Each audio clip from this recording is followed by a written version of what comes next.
Who is that man?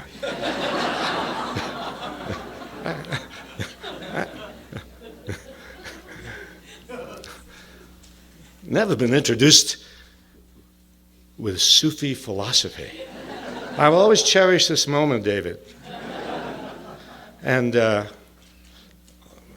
well, I'm proud to be introduced by David Barsamian.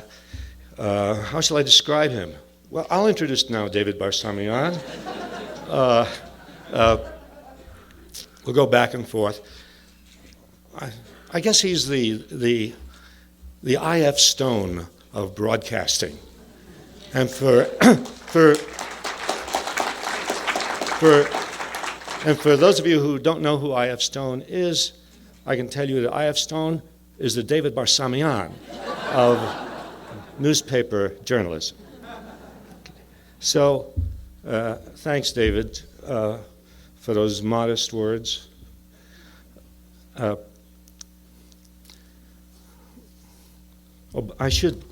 Somebody gave me something to announce. I always announce things that people give me if I like them. And this says emergency mobilization to stop the war.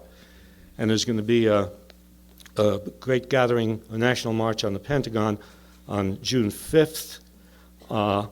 And I hope you'll think about that and maybe think about joining it. When I began reading history and studying history and teaching history and writing history, I kept coming across incidents and events and people that led me to think, because I always loved the movies, however hateful they may have been sometimes, but I always loved the movies. And when I would read about things in history, I would always think, wow, what a movie this would make. And then I would look for it. And it wasn't there. And it took me a while to realize that Hollywood isn't going to make movies like the ones that I'm thinking about.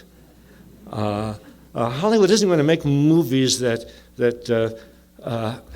have the effect of making people more class conscious, or more anti-war, or more conscious of the need for racial equality and sexual equality. No, they're not going to make movies like this. And I wondered about this, and it seemed to me there was not really an accident. I mean, you could say, well, it's just an oversight on the part of Hollywood that they have not made a film about the Ludlow Massacre in Colorado. Just an accident, like the accidents that you hear about on television now. If you turn on the television, as I turned on this morning, they were explaining the accident that happened, where the NATO forces bombed this column of refugees from Kosovo. And these things are always accidents. Now you might say, well, they're not really deliberate.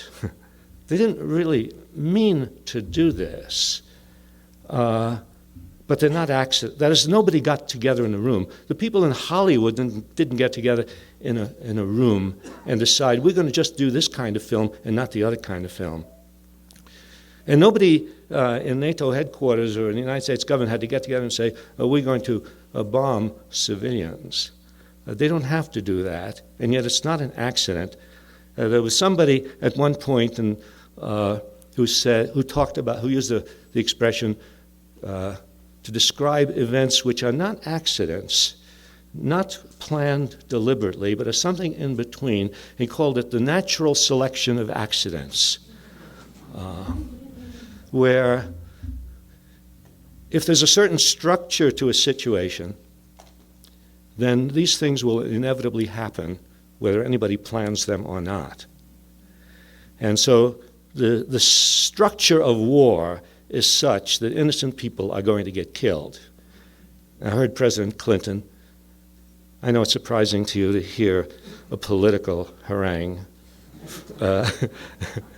And I will maybe talk about other things, except that behind these other things there will always be a political harangue, you see. But I heard President Clinton, talk about, well, we didn't mean this, but civilian casualties are inevitable when you carry on war. Well, he was absolutely right, which then leads you to two conclusions. Either you just have to accept civilian casualties, or you have to do away with war, you see. And that's, the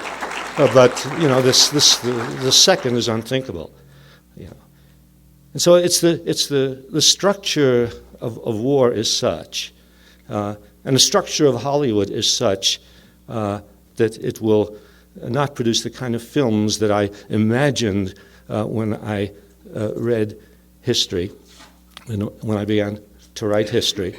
That is a structure, I suppose, which you can describe simply as based on the need to make lots of money, and where money and profit are absolutely the first consideration before art, before aesthetics, before human values.